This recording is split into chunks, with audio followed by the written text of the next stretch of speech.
오전에 하나님 말씀은 마가복음 8장입니다.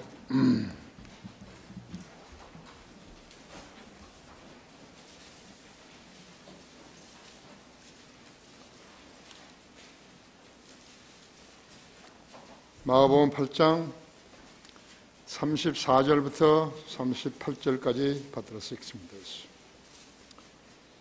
주께서 무리를 제자들과 함께 불러 말씀하시기를 누구든지 나를 따라오려거든 자기를 부인하고 자기 십자가를 지고 나를 따르라. 누구든지 자기 생명을 구하고자 하면 잃을 것이요 누구든지 나의 복음을 위하여 자기 생명을 잃으면 구하리라. 사람이 온 세상을 얻고도 자신의 혼을 잃은다면 무슨 유익이 있겠느냐? 또 사람이 자기 혼을 무엇과 바꾸겠느냐? 그러므로 누구든지 음란하고 죄 많은 세대에서 나와 내 말들을 부끄럽게 여기면 인자도 거룩한 천사들과 함께 자기 아버지의 영광으로 올 때 그 사람을 부끄럽게 여길 것이라고 하시더라. 다 같이 기도하십시다. 귀하신 아버지 하나님, 주님은 늘 제 기도에 경청하시고 또 응답해 주십니다. 오늘도 이렇게 좋은 예배 환경을 조성시켜 주시고 신실한 성도들을 이 교회로 불러 모아 주셔서 함께 주님 섬기게 하심으로 인해서 감사를 드립니다. 우리 성도들 건강하게 지켜주시고 더 생활하는데 궁색하지 않도록 어려움 없도록 도와주시며 사업하는 형제들도 하는 모든 일들에 형제자매들도 하는 모든 일들에 번성케 하셔서 주님을 영화롭게 하는 삶을 살게 해주십시오. 방금 봉도가 말씀 강론할 때 제 안에 충만해 주시고 하나님 말씀을 잘 전할 수 있도록 제 안에 역사해 주시기 바랍니다.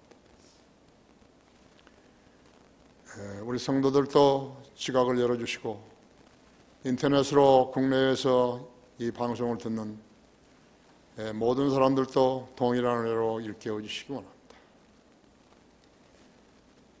이제 휴일에 국가가 지정한 휴일이지만 우리 성도들은 복음을 들고 산산이 흩어져서 거리에 나가 설교하고 구령하고 있습니다. 아름다운 지체들이 행하는 모든 섬김을 주님께서 귀히 받아주시고 잘 보살피시며 또 안전하고 무사하게 지켜주시고 마귀의 어떤 공격으로부터도 보호해 주시기 원합니다. 이 시간을 온전히 주님 손에 탁드립니다. 교회적으로 중요한 계획이 있는데 주님 뜻 가운데서 허락하시면 저희가 그 일을 수행할 수 있습니다. 지금까지 주님께서는 한 번도 저희 기도에 불응하신 적이 없으십니다. 이번에도 그렇게 해주셔서 우리 성도들 모두가 즐거워하는 그러한 계기가 되게 해주십시오. 이 시간 마귀가 방해하지 못하도록 지켜보호 해주십시오. 곧 다시 오셔서 우리를 데려가실 주 예수 그리스도 이름으로 기도했습니다. 에어컨 잘 조절하세요. 앞뒤로 해서. 그래서. 오늘 하나님 말씀의 제목은 역설의 교훈입니다. 역설의 교훈. 자기의 믿음의 행보와 복음을 가리우고 진리를 훼손시키는데 조금이라도 기여했다면 그것은 거룩하신 하나님께 죄를 짓는 행위인 것을 알아야 합니다. 함부로 하나님의 말씀을 증거한다고 자기도 알지 못하는 것을 이야기한다면 그것은 하나님께 죄를 짓는 것이죠. 그러나 정확히 자기가 알고 있는 것을 다른 사람에게 전하는 것은 참으로 잘하는 것입니다. 그럼에도 불구하고 교회들이 세상에 영향을 주는 것이 아니라 오히려 세상으로부터 지탄을 받을 일들을 벤치마킹하고 있는 것이 현실입니다. 이라크 바그다드에서나 또 아프가니스탄에서는 매주 한 번 이상 폭탄 테러가 발생해서 사람들이 시장에 가는 것을 두려워하고 투표하러 가는 것을 두려워했어요. 하루에 10차례나 연쇄 폭탄이 터져가지고 이라크에서 발생해 66명이 죽고 200명이 부상을 당한 일도 있었어요. 아프가니스탄에서는 66명이나 죽었어요.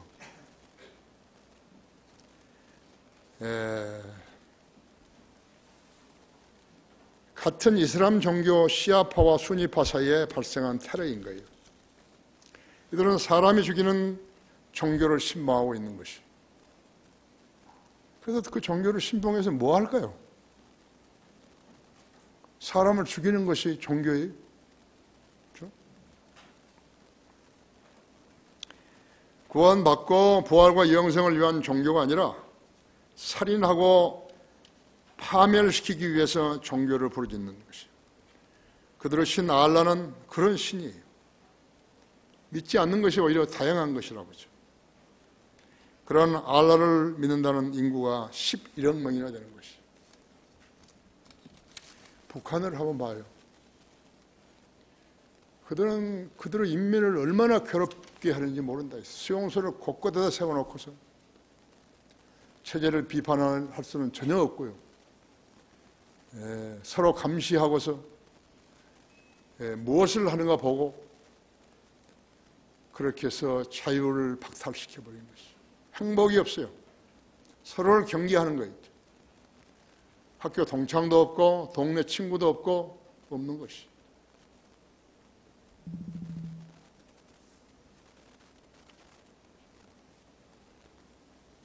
인도의 신은 소지요. 소가 우유를 생산하지 못하게 되면 버려지는 것이에요. 신을 버려버린 거예요. 한 해 뉴델리에서만 길에 버려진 소가 4만 마리에 이른다고 해요. 신이니까 잡아먹지는 못하잖아요. 인도 사람들은 전부 다 빼빼 말라가지고 있잖아요. 인도는 신을 버린 나라였죠. 인터내셔널 트리뷴지가 발표하기를요, 최근에는 이 신인 소를 납치해서 죽여 식용으로 내다 파는 도둑들이 기승을 부리고 있다고 썼습니다. 인도인들은 소를 파키스탄의 돼지와 바꿔서 먹는 거죠.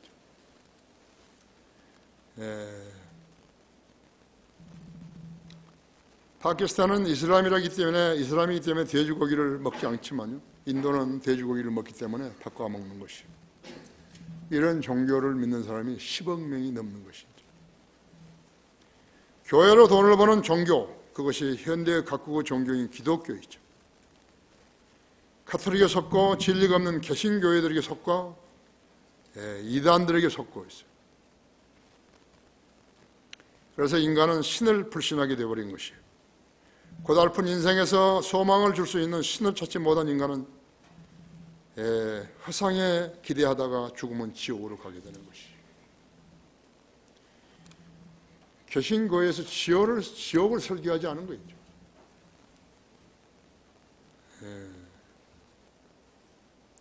창조주신 하나님을 찾아야 하는데, 그 하나님은 성경 하나님이신데 성경을 모르면 그 하나님을 만날 수가 없어요. 헛짓하고 다니는 거예요. 교회에 모이기는 하는데 하나님을 찾아가는 게 아니죠. 성경의 역설은 얼뜻 듣기에는 모순 같지만요, 역설 안에 함축된 의미는 진리인 것이에요. 이것을 영어로 패러독스라고 그러죠. 성경에서 인용하는 비유, 패러블, 비유를 비유로 진리를 표현하는 한 기법인 것이에요. 예수님 당시의 제자들은 비유를 말씀하신 주님의 역사를 얼마나 이해했을까요? 왜냐하면 그들에게 개인용 성경이 없었기 때문에, 우리들처럼 또 거리 서적들도 없었기 때문에 그들은 성경을 알 택이 없었어요. 그래서 무엇인가 비유로 이야기해가지고 예수님께서 말씀하시면 그때는 조금씩 알아들을 수 있었던 것이죠. 본문에서도 주님께서는 역설의 진리를 통해 가지고 사람의 혼의 가치에 관해서 설교를 하셨던 것이죠. 역설의 교훈을 배우라. 누구든지 나를 따라오려거든 자기를 부인하고 자기 십자가를 치고 따르라. 사람은 누구나 자기의 존재 가치를 중요하게 여기기 때문에 공부도 하고 성취하고자 하는 일들을 닦음으로써 세상으로부터 인정을 받는 것을 보람으로 여기는 데죠. 성경은 세상에서 자기를 부인하라는 거예요. 자기를 부인할 뿐만 아니라 십자가를 지고 따르라고 하시는 이유. 과연 역설이 아닐 수가 없죠. 십자가를 진다는 의미는 죽는다는 의미예요. 그러니까 예수님을 따르려면 죽고 죽음을 각오하고 따르라는 것이에요. 누가복음 9장 23절에는 날마다 자기 십자가를 지고 주님을 따르라 하셨던 거예요. 날마다 죽으라는 거죠. 그러니까 자기 중심적으로 사는 사람들은 가족, 자기와 자신과 자기 가족을 하나님보다, 주님보다 더 사랑하는 사람은 해당이 안 되는 것이에요. 그래서 교회가 무너져 버린 거예요. 카톨릭만 무너진 게 아니에요. 개신교회도 자신을 부인하고 십자가를 지고 날마다 지고 주님을 따르는 사람이 없어요. 그래서 교회가 황폐화되어 버린 거예요. 기도하면 응답한다고 거짓말하는 거죠.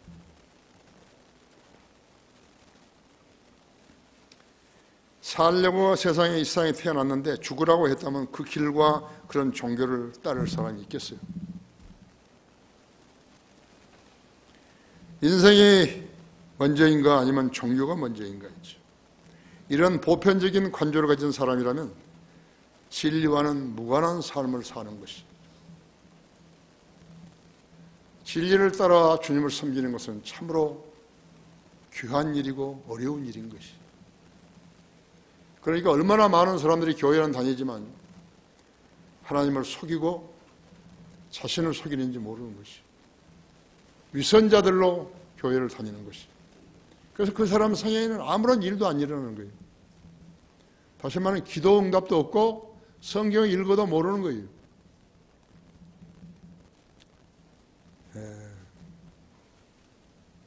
속은 빼놓고 허상만 교회로 왔다 갔다 하는 것이. 그 사람은 하나님과 성령을 통해서 교제할 수 없어요. 그러니까 피폐해지는 거예요. 예수님을 믿는 시간은 긴데 그냥 피폐해져 버렸다.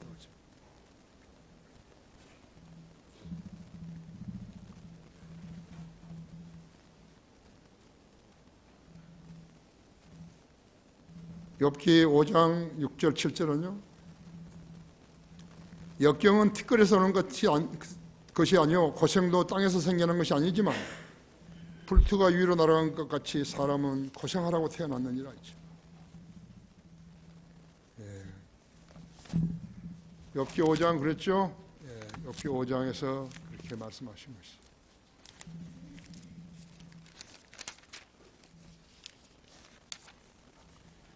5장 8절에는요. 나는 하나님께 구하고 나의 일을 하나님께 맡기리라 했죠. 주께서 우리의 죄악들을 주 앞에 놓으며, 주께서 우리의 죄악들을 주 앞에 놓으며. 시편 90편 8절은요. 우리의 모든 날이 주의 진노 가운데 지나가며 우리의 연수가 한갓 이야기처럼 지나가나이다.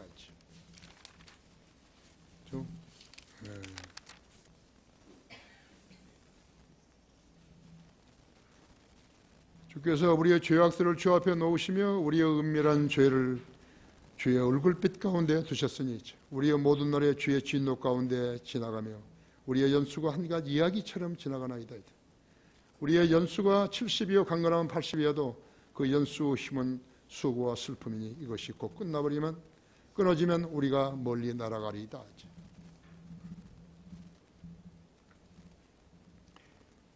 인생이 먼저인 것인가 종교가 먼저인 것인가, 이런 보편적인 관조를 가진 사람이라면 진리와는 무관한 삶을 사는 것이죠. 이 세상에 태어난 모든 사람은 다 죽죠. 이 생명은 마치 전기 배터리의 수명처럼 매일 소진되어 버린 거죠. 마지막에는 정지되는 것이. 여러분 요즘은 다 휴대폰 없는 사람이 없으니까 휴대폰을 가지고 있으면 배터리 다 나가버리면 끊어지잖아요. 인생이 생명이 그런 것이에요. 재충전을 할 때가 어디인 것인가. 그러니까 하나님밖에 없어요. 창조주이신 그분밖에 없어요. 세상적인 가치관을 가진 사람은 성경적 진리를 수용할 수도 없고 깨달을 수도 없으며 믿을 수는 더더구나 없는 거예요. 그러므로 설교는 이 점을 깨우쳐 주려고 역설의 교훈을 들어 쓰고 있는 것이에요. 예수님께서 올리브산에서 12제자를 포함해서 많은 무리들에게 천국의 헌법에 관해 설교하신 후에 내려오실 때 큰 무리가 따랐어요. 그때 제일 먼저 치유받은 환자는 문둥병자였습니다. 감사해야죠. 문둥병자였다 그렇죠. 예수님께서 그를 만지시면서 말씀하시기를 내가 원하노니 깨끗해지라 하죠. 마태복음 8장 1절에서 2절 이게 전부였어요. 문둥병은 죄의 상징이죠. 성경에서 문둥병에 걸렸던 사람들은 여러 명 있었죠. 모세의 여동생 미리암은 모세의 권위에 대적하였다가 걸렸고 문둥병에 걸렸죠. 우시아 왕은 왕이면서 제사장직까지 수행을 하다가 문둥병에 걸렸죠. 52년간이나 문둥병자로 살았던 것이죠. 엘리야의 종 게하시는 주인을 속여가지고 문둥병을 치유받으러 왔다 한 요단강에서 7번 씻고 깨끗해진 그 나만 장군으로부터 은 1달란트와 옷 2벌을 받았다가 문둥병의 저주를 받았죠. 열왕기하 5장 26절 27절에서 자기 죄를 그리스도의 피로 씻지 못한 죄인들은 하나님 보시기에 문둥병자와 같은 것이 하나님 앞에서 속죄를 놓고서 거짓말하는 사람은 문둥병자와 같은 것이 문둥병자는 자기가 더러운 줄 알면서도 자기가 깨끗한 체 하는 것이죠. 하나님께 자기 죄를 자백하기를 거절하는 것이죠. 성도들은 우리 성도 어떤 처지에서든 하나님께 거짓말하거나 대적하지 말아야 하는 것이 죄의 싹슨 사망이요 하나님의 선물은 예수 그리스도로 주름하면 영원한 생명이다. 그렇죠.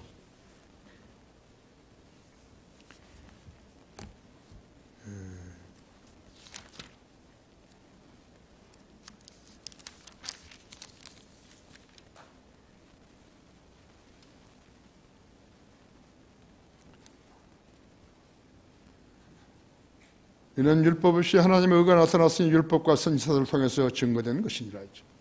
곧 하나님의 의는 예수 그리스도를 믿음으로 인한 것으로 모든 자와 믿는 모든 자에게 미치느니 차별이 없느니라 했어요. 이는 모든 사람이 죄를 지었으므로 하나님 영광에 이르지 못하다가 그리스도 예수 안에 있는 구속을 통하여 값없이 그렇게 되었습니다. 여러분은 모두 다 수혜자들이에요.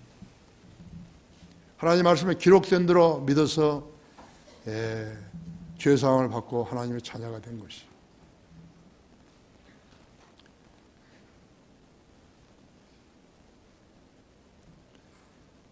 우리들도 전에는 세상의 풍조를 따르고 공중권세의 통치인 마귀의 영을 따라 행하였던 본래 진노의 자녀였지만 즉 문둥병자와 같았지만 하나님의 자비로 하나님의 자녀로 다시 태어나게 된 것이.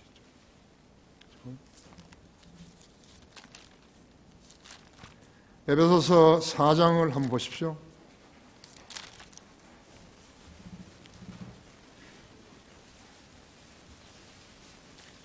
에베소서 4장 22절 보면요.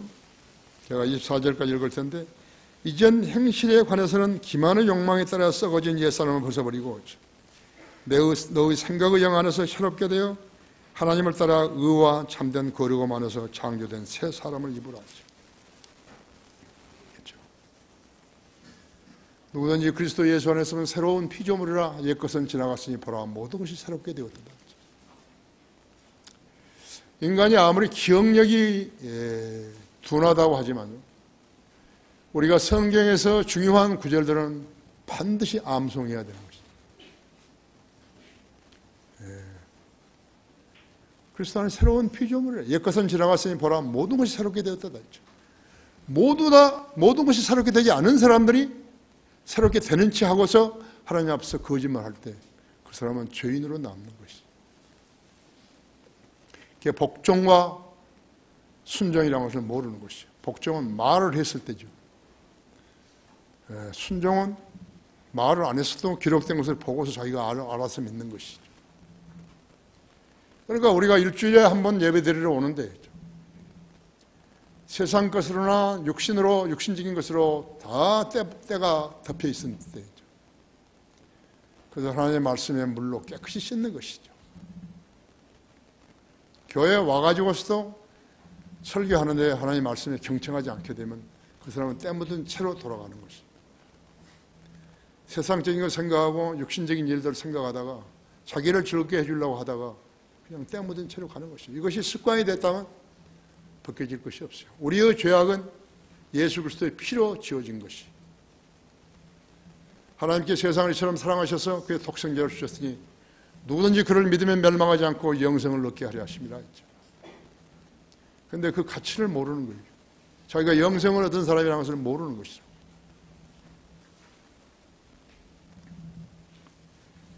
그렇기 때문에 우리가 하나님으로 받은 은총에 대해서 자랑할 것이 없어요.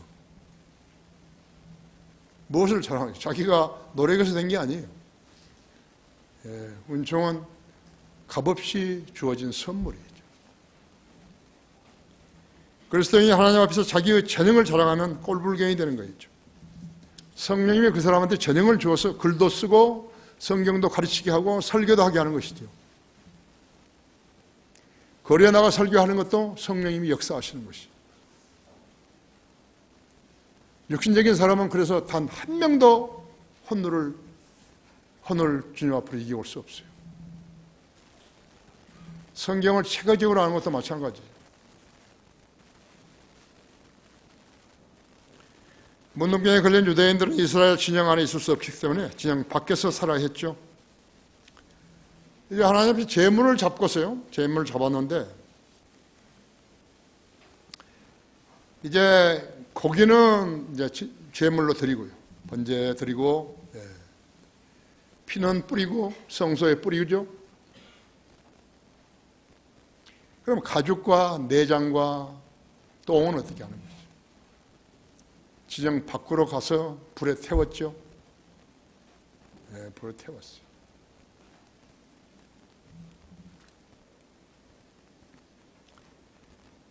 그래서 문둥병에 걸린 유대인은 이스라엘 진영 안에 있을 수 없었기 때문에 진영 밖에서 살아야 했던 것이요. 여러분이 만약 예수 그리스도의 피로 죄사함을 받고서도요, 세상과 결상하고 육신적인 삶을 삶으로써 죄들이 남아있는데 진영 안에서 살 수는 없는 거죠. 거기는 하나님께 일단의 의무를 수행한 사람들이요, 지파될 대로 다 이 성전을, 성소를 위시해서 중심으로 해가지고 다 펼쳐진 12지파들이 있는 것이죠. 레위 지파까지 하면 13지파가 있는 거죠. 죄라는 것이 들어올 수 없게 만들어버린 것이죠.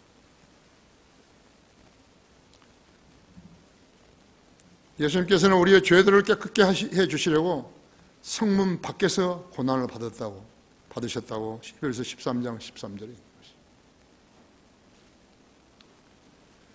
것이죠. 13이라는 숫자는 다 유럽 사람이나 미국 사람들은 꺼리죠. 락커 목사님은 그 숫자에 대해서 많이 연구한 거 있죠. 5이라는 숫자는 죽음 아니죠. 여기에요. 성문 밖에서 고난을 받으셨다고 한 것이 히브리서 13장 13절이죠. 여러분들 이제 유심히 봐봐요. 정말로 맞는 것이죠. 적그리스도의 숫자는 666 아니죠. 그죠? 5은 죽음의 숫자이고.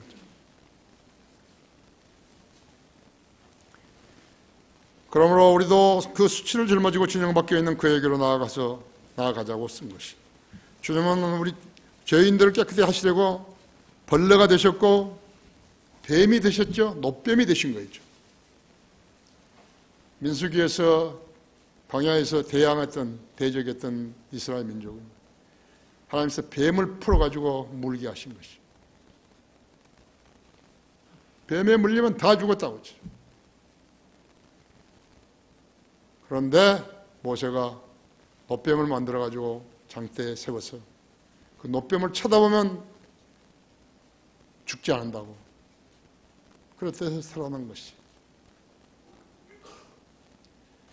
어떤 형상이요, 그 순간순간에마다 어떤 역할을 하는 것이죠. 그것이 모든 우상숭배의 대상으로 되는 거 아니죠.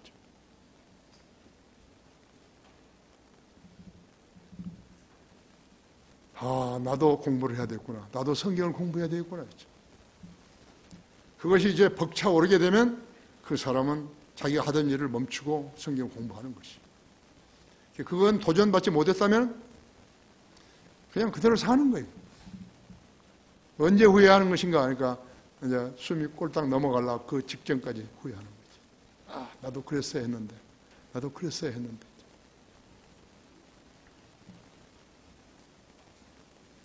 아시죠? 교회에 다니는 사람들은 많아도요, 진리를 알고 주님을 섬기는 사람들이 적는 것이. 마치 문둥병자 그대로 주님을 섬길 수 있다면 여기 있는 죄인들과 같은 것이.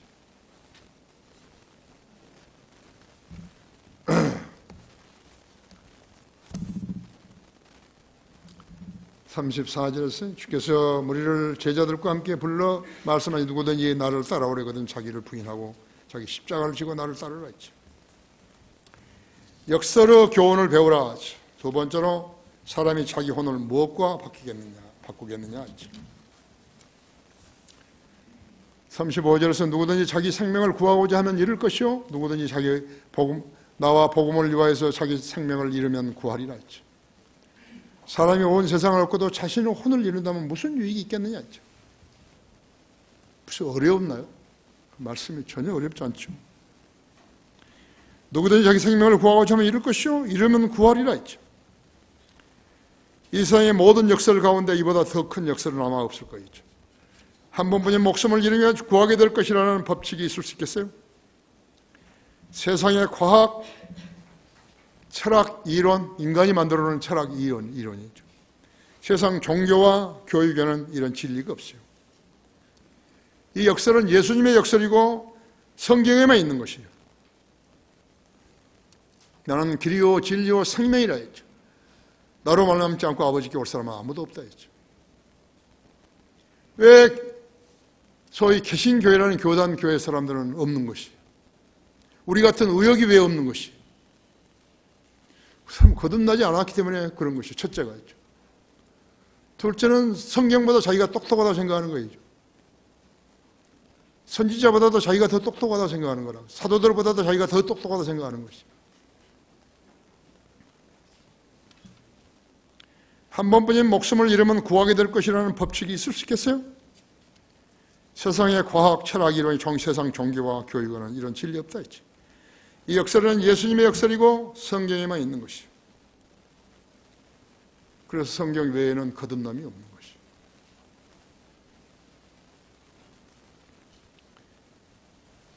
복음을 전하지 않은 개신교회들은 없다고 하죠. 가짜 성경들을 믿는 교회들은 없어요. 내가 누구를 말할 때는요, 비평하는 거 아니에요. 나는 진실을 이야기하는 거죠. 여기는 진실을 이야기하는 곳이에요. 그걸 담대하게 이야기하는 곳이 강단이죠. 윤여성이라든지 김영균이라든지 이재명이라든지 원경이라든지 윤핵택이라든지 유승복이라든지 김규진한테는 없어요.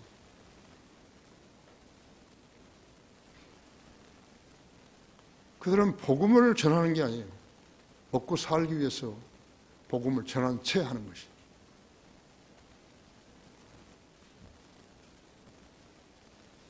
새 생명이 없는 자라면요, 새 생명을 낳을 수가 없어요. 예수 그리스도께서는 그런 자들의 배를 위해서 죽지 않으셨다고 했죠. 로마 가톨릭뿐만 아니에요. 개신교 교단 교회들도 없어요. 요한복음 12장 24절에서는 하나는 미리 땅에 떨어져 죽지 아니하면 하나는 그대로 남아있지만 죽음은 많은 열매를 맺는다고 그랬어요. 그런 자들은 성경이 틀렸다고 생각하는 것이에요.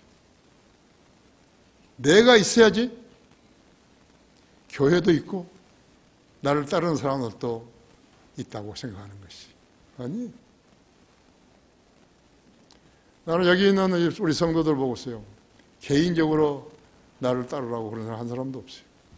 우리 교회 직원들도 없어요. 만일 그랬더라면 이 교회는 망한 거죠. 진즉 쓰레기예요.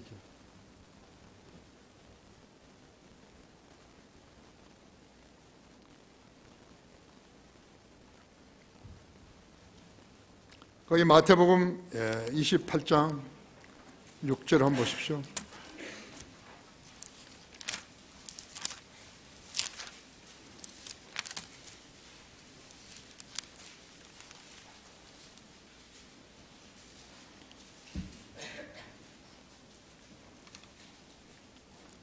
속히 가서 주의 제자들에게 주께서 죽은 자들을 살아나셨다고 말하라.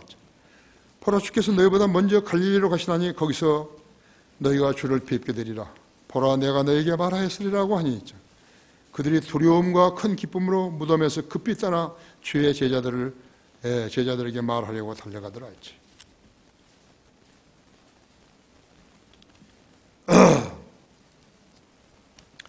고린도전서 15장 12절을 봐보세요.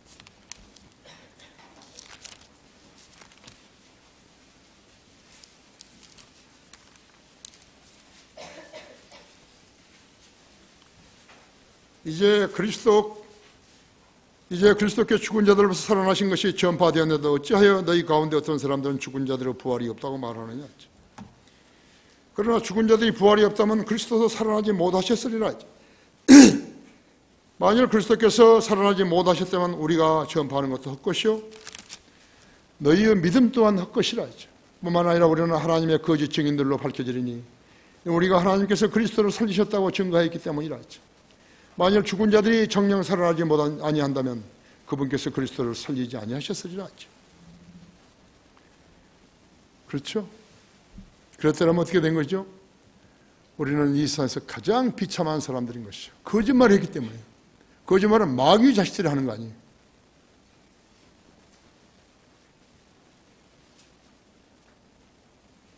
(16절에) 보세요. 만일 죽은 자들이 살아나지 못한다면 그리스도께서 일으켜지지 못하셨으리라. 만일 그리스도께서 일으켜지지 못하셨다면 너희의 믿음도 헛되고 너희가 여전히 너희 죄들 가운데 있는 것이라 하죠. 그렇다면 그리스도 안에서 잠든 자들은 또 멸망한 것이라 하죠. 만일 그리스도 안에서 우리가 바라는 것이 오직 이생뿐이라면 우리는 모든 사람 가운데서 가장 비참한 사람이라 했죠. 여러분이 죽었다가 다시 살아나는 것을 믿지 않다면 여러분 가장 비참한 사람으로 교회 다니는 것이죠. 이 교회 강단에서는 그렇게 가르치지 않았는데 여러분이 잘못 오해해가지고 성경을 기록된 대로 믿지 않았다면 여러분은 가장 비참한 사람인 것이죠. 어쩔 때 사람들이 자기 노력으로 자기 생명을 구할 때인 것인가. 오직 이 세상에서 돈 많이 벌어가지고 잘 살기 위해서 거기에 집중할 때, 올인할 때가 바로 그런 때인 것이죠. 그들에게 돈을 많이 주면 그들은 주님의 일을 제대로 하겠어요? 천만의 말씀입니다. 그게 나쁜가? 부지런히 땀 흘려 일해서 떵떵거리고 사는 것이 잘못된 것이 아니라고 했죠. 그러나 그의 생명은 그의 노력이나 냉해나 소유로는 지킬 수도 향유할 수도 없다는 것을 알아야 한다. 야고보서 4장에서요, 4장 13절에서 너희 생명이 무엇이냐. 이 사람은 장사꾼인데 사업하는 사람인데 계획을 세우죠. 적금 얼마 들고 뭐 하는 사람들과 마찬가지로 너희 생명이 무엇이냐 했죠. 몰라요. 어제도 거리에서 내가 당신들 생명이 뭐냐고. 잠깐 보이다가 사라지는 안개라고 하나님께서 말씀하시다 했죠. 잠깐 보이다가 사라지는 안개라고 했죠. 우리는 매일같이 뉴스에서 보는 거예요. 잠깐 보이다가 사라지는 안개들을 보는 것이. 어떤 사람은 4분의 1 믿음만 있고요. 어떤 사람은 반 믿음만, 절반 믿음만 있고요. 어떤 사람은 거의 4분의 3은 있고요. 어떤 사람은 온전한 사람이 있고 하는 것이. 구원받지 않고 죽으면 자기 가족이 지옥에 가는데 태평한 거예요. 간이 부은 사람들이 자기만 부활하고 자기만 셋째 안에 올라가고 자기 가족은 지옥에서 불에 타고 혼은 타지도 않잖아요. 썩지도 않잖아요. 그래서 그 사람이 하나님을 거짓말쟁이로 만드는 것이죠. 그래서 철학자들 가운데서요, 이 진리를 알았던 사람은 아무도 없었어요. 미국 월스트리트에 있는 재벌 중에서요, 이걸 아는 사람 한 사람도 없어요. 미국의 대재벌들, 트럼프도 몰랐죠. 그거 맞지 못한 부자들, 각국 대통령들, 교황들과 교황의 친구들, 히틀러라든지 무솔리니라든지 그중에 왕들 중에서 진리를 아는 사람은 한 사람도 없었죠.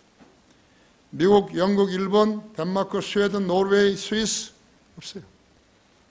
노벨상이나 주고 있고 다른 사람들은 기네스북이나 이름 올리려고 그러고 거짓 목사들은요 갈라디아서 2장 20절도 이해 못하는 것이죠. 내가 그리스도와 함께 십자가에 못 박혀 죽었으나 했어. 그러면서 나는 살아있는 거죠. 내가 사는 것이 아니요 그리스도께서 내 안에 사시는 것이다. 내가 그리스도 안에 사는 게 아니에요. 그리스도가 내 안에 사시는 것이에요. 그걸 거부해버렸죠. 모르면 거부해버린 것이죠. 그렇죠? 네. 빌립보서 1장 21절에서는 내가 사는 것이 그리스도니 죽는 것도 유익함이라 했죠. 내가 틀렸는가 성경이 틀렸는 것입니다. 자기가 틀린 거예요. 성경이 틀린 것이. 내게 사는 것이 그리스도니 죽는 것도 유익하다겠죠. 그러나 그렇게 사는 그리스도 한 사람도 없어요.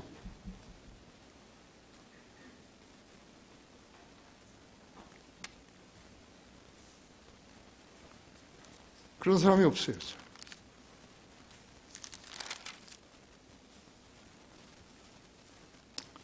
그가 모든 사람을 위하여 죽으신 것은 산 사람이 이제부터는 자신을 위하여 살지 않냐고 자기를 위하여 죽었다가 다시 살아나신 그분을 위해서 살는 것이라 했죠. 고린도후서 5장 15절. 만약 여러분이 이 성경 구절대로 안 한다면요, 이 성경 구절대로 사는 사람은 누구예요? 그런 사람 만나고 싶지 않으세요? 이 세상 교회는 이렇게 사는 사람 한 사람도 없어요. 갈라디아서 2장 20절, 빌립보서 1장 29절, 고린도후서 5장 15절대로 사는 사람 한 사람도 없어요. 이 가운데 있어요. 그 사람들이 거리에 나가서 외치는 것이죠. 하나님 보실 때 얼마나 잘생기고 얼마나 멋있고 얼마나 훌륭하고 그런 사람들인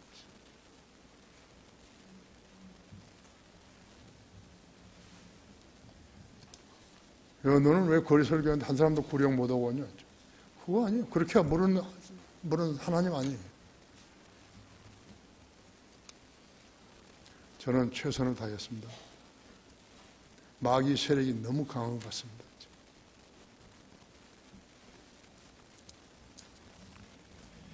우리 1년에 우리나라에서 향락사염에서만 탕진된 돈이요, 술 마시고 띵까띵까하고 한 사람들 24조 원이 넘다 그래요. 술로 인한 비용이 15조 원이 넘는 거예요. 같이 합하면 40조가 넘는 것이죠. 사교육비로 20조 원이 넘어요. 이것도 선행 공부예요. 학교 교실에서는 선생님이 가르쳐 줄 텐데 미리서 공부하는 거예요. 학원에 가서. 이 쓸데없는 짓을 하는 것이죠. 누가? 잘못된 부모가 하는 것이에요. 어머니가 특히나 있죠.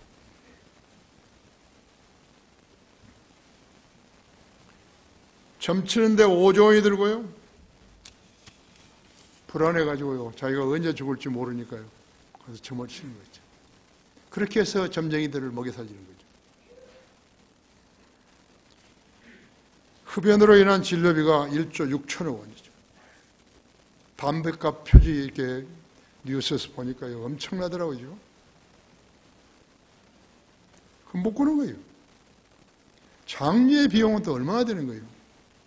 음주운전하다 죽고 죽이고 해가지고 얼마나 되는 것이죠. 나에게 오면요, 비만도 고치고 담배도 끊을 수 있어요. 난 다른 건 잘 모르는데 그 두 가지는 내가 자신 있게 해낼 수 있어요.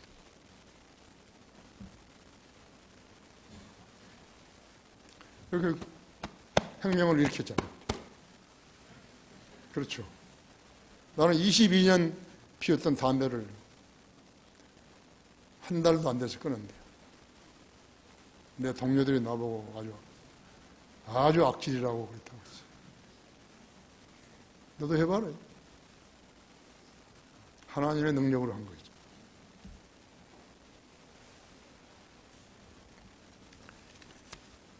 이들은 성경의 한 구절을 몰랐기 때문에 악의 종들로 살다가 지옥으로 확실히 가게 된 것이죠. 그 사람들이 잘 산 거예요? 잘난 거예요? 세상도 세상에 있는 것도 사랑하지 말라. 세상에 있는 것들은 육신의 정욕과 안목의 정욕과 생의 자랑이라 했죠.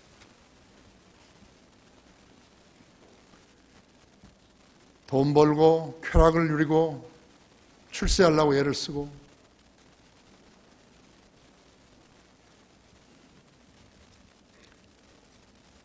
이들은 성경 한 구절을 몰랐어요. 그래서 악의 종도로 살다가 지옥으로 확실히 가게 되는 것이죠.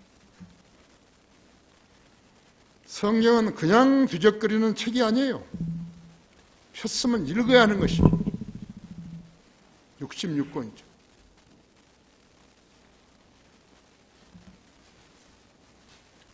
마가복음 8장 35절 이 한 구절이 정신 차려서 알고 믿는다 해도요, 그의 미래는 보장될 수 있는 것이죠.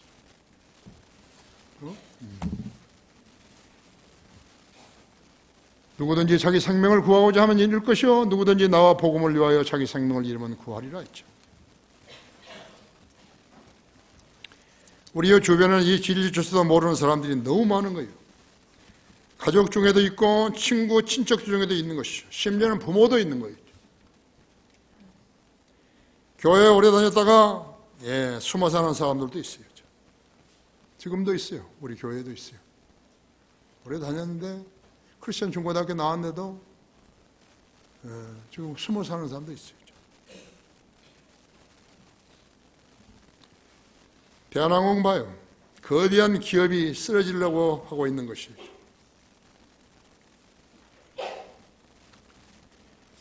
돈 때문이 아니라요. 가치관 때문에 그런 것이죠. 가지고 있는 것을 자랑하려다 보니까 그렇게 된 것이죠. 죄인들이요. 죄들을 지니고서 자랑하려고 하는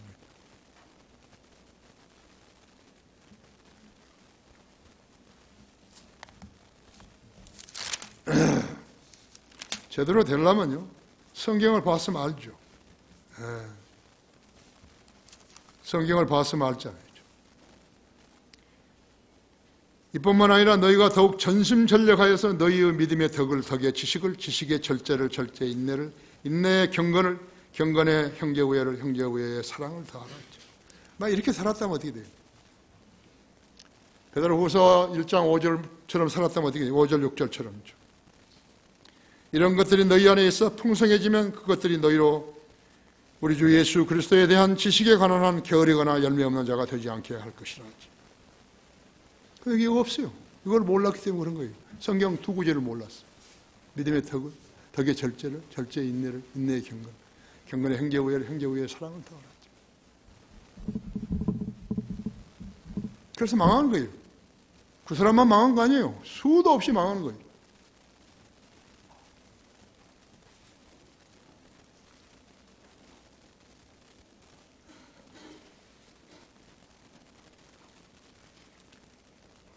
우리가 이 보물을 질글새 가졌으니 그 능력의 탁월하심이 하나님께 있는 것이 우리에게 있는 것이 아니라 그 말씀 알아야 되죠. 고린도후서 4장 7절에서 그 말씀 알아야 된다 했죠.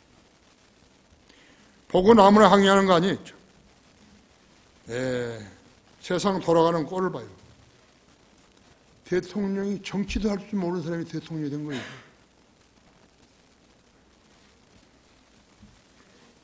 지혜가 없어요. 그냥 전에 있던 그 대통령, 그 사람이 그 부엉이 바위에 뛰어내렸을 때 그때 차 안에 있었다 하잖아요. 거기 비서실장이 거기 있었다 하잖아요. 그때 비서실장의 비서가 김경수예요.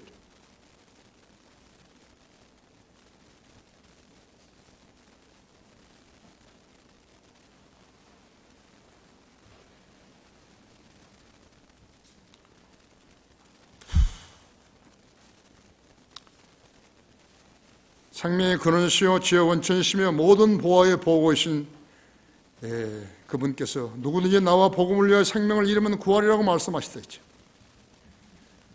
교회사에는 수많은 순교자들이 나왔죠. 그들은 이 진리를 알았던 하나님의 종들이었다했죠.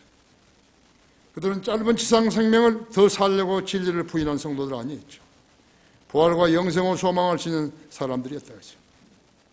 모든 걸 다 갖춰놓고서도요, 실행하지 않았다면 무슨 소용이 있는 거예요? 알았으면 실행해야죠. 자기의 믿음으로 응집시켜야죠. 그들이 진리를 몰랐더라면 그들의 죽음이 얼마나 애석했겠어요. 유관순 열사 막 칭찬해서 꼭 교과서에도 나오고 막 그렇게, 그죠? 국민들의 기억 속에서 오래 남아있죠. 특히 젊은 세대 학생들에게서. 애국의 지조를 지켰겠어요. 국민에게 거짓말하는 지도자들이라면요, 이런 유관순 여사, 이런 열사, 이런 사람들 앞에 얼마나 부끄럽겠어요. 그렇죠? 여러분, 유관순 열사가 이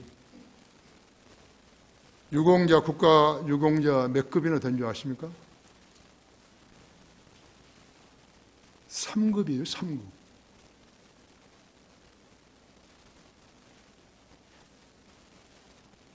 (5.18) 유공자라고 떠드는 그 애들보다는 못한 겁니다. 이런 나라에서 우리가 살고 있는 것이죠. 역사의 교훈을 배우라 하죠.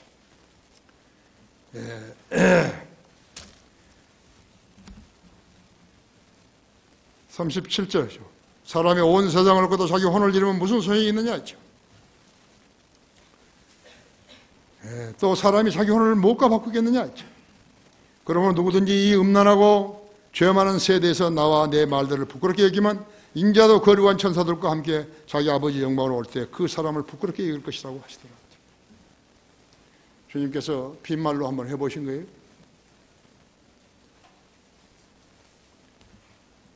세계에서 가장 값나간 바이올린은요, 니콜로 피가니니가 사용했던 것으로 알려져 있습니다.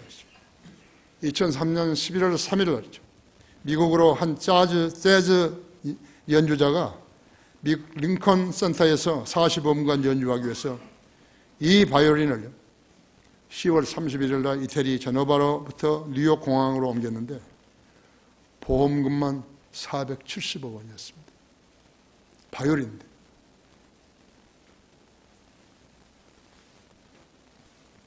또 그 바이올린의 국가 원수의 경호를 받았다고 뉴스가 전한 적이 있었어요. 바이올린이 성도보다 더 중요한 거예요? 무생명이 생명보다 더 중요하냐고.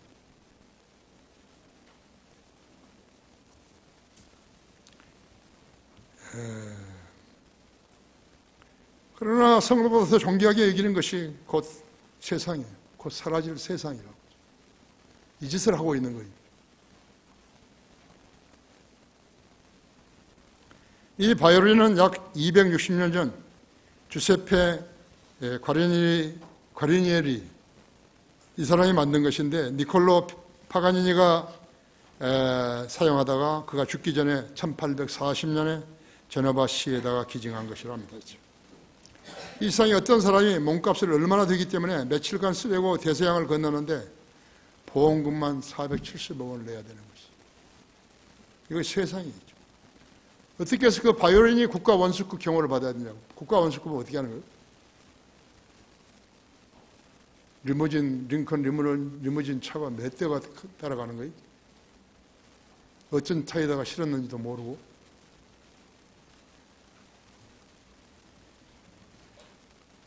자, 사람의 몸값보다 수십 배, 수백 배 나가는 그림들은 얼마나 많은 것이. 행복한 눈물이라는 그림은 누가 가지고 있는 거죠? 이 한정된 지상 산업이 끝나게 되면 그 바이올린과 그 그림, 그 다음에 백자, 청자, 문화재, 유네스코에 등재한 문화재 같은 것들이 무슨 소용이 있겠어요? 머피의 법칙대로 사람들은 쓸데없는 일만 하고 있는 거죠. 세상도 세상의 정욕도 사라지지만 하나님의 뜻을 향하는 자는 영원히 거하느니라고 요한일서 2장 17절에 말씀하고 있습니다. 만약 우리가 바라는 것이 오직 이생뿐이라면 우리는 모든 사람 가운데 가장 비참한 사람이겠죠. 우리나라 국보와 1호 숭례문이요, 한 어리석은 노숙자의 어처구니 없는 짓으로 인해서 소실되어 가지고 4년 만에 복원되었죠. 병자호란, 정유재란, 임진왜란, 6.25 전쟁에서도 보존되었던 그것이요, 610여 년 이상 살아남은 국보 1회로 되었는데 그 값은 얼마나 됐을까요? 노숙자가 실수로 불 피우다가 태워버렸죠. 그 노숙자를 죽이면 그 복원이 되나요? 이것이 세상이에요. 하나님께서는 무엇을 가장 소중히 여기시는 것인가? 숭례문인가? 파가니 바이올린인가? 반고흐와 피카소의 그림들인가? 루브르나 대형 박물관이나 알렉산드리아나 바티칸 지하실에 보관된 예술품들인가?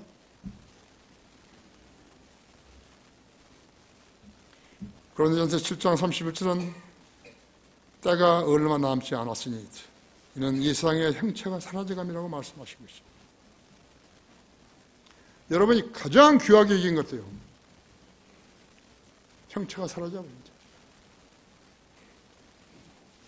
구원받지 못한 혼은 지옥에서 영원히 고통을 받아야 하기에 아무런 가치가 없는 거죠. 사람의 생명마다 가치가 없다. 하지만 그리스도의 피값으로 사주신 혼은 영원히 살기 때문에 그 값은 국보나 바이올린이나 그림들과는 비교도 할 수 없다. 그 사람 안에는 예수 그리스도의 영으로 거하고 계신다는 거죠. 독특한 백성들 안에만 예수님이 거하시는 거죠. 하나님께서 인간들에게 물으시는 것이요, 사람이 온 세상을 거둬 자기 혼을 잃은다면 무슨 유익이 있겠느냐? 또 사람이 자기 혼을 무엇과 바꾸겠느냐고 물으신 것이. 그 대상은 우리뿐만 아니에요. 70억이 넘는 현재 살아있는 인간들에게 물으신 것이. 인간들은 하나님 물으시면 답변해야 할 의무가 있는 거죠. 1871년 10월 8일 저녁 8시 45분경에 발생했던 불은 미국 시카고의 대화재가 발생해가지고 바람이 97km로 시속 97km 타고서 미시간호까지 번졌다고 그랬죠. 이 사고로 300명이 죽고 7만 5천 명이 집을 잃었고 개인의 보물, 시의 보물, 주의 보물, 주정부의 보물, 연방정부의 보물들은 모두 사라져버렸다 했죠. 이 세상의 형체가 사라져갑니다.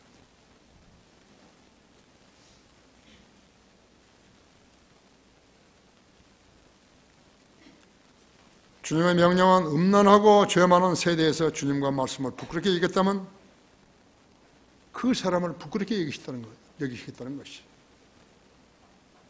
사후의 생에 대한 것, 주님이 오셔서 이 땅을 통치하신다는 것이죠. 그러니까 부활의 소망을 가진 사람이 다시 일어나고 죽었지만 다시 살아나고 영원한 생명을 가진 사람은 그대로 영원한 생명을 유지하는 것이죠. 이걸 믿느냐? 믿는 사람 손 들어봐. 교회? 대형 교회? 좋아하죠? 결론적으로 누가 잘 사는 사람이죠? 그리스도의 복음으로 구원받고 주님의 재림을 사모하는 사람들이죠. 의심하지 않고 진리를 붙잡고 주님을 세상의 인간들 약속들보다 더 강렬하게 믿고 부활과 영생의 약속을 믿고 사는 사람들이라고. 억지로 섬기는 채 말고 있어요. 예수 그리스도를 첫째로 사랑해야 하는 것이죠. 진리에 눈을 뜨지 못한 사람이 습관적으로 교회에 다니는 것은 좀비가 노는 것과 같다고 나는 생각하는 것이죠. 주님의 역설은 진리. 지상의 삶 동안 자신의 의무를 다하고 살라 했죠. 무엇보다도 복음 전파의 열정을 기울이라 했죠.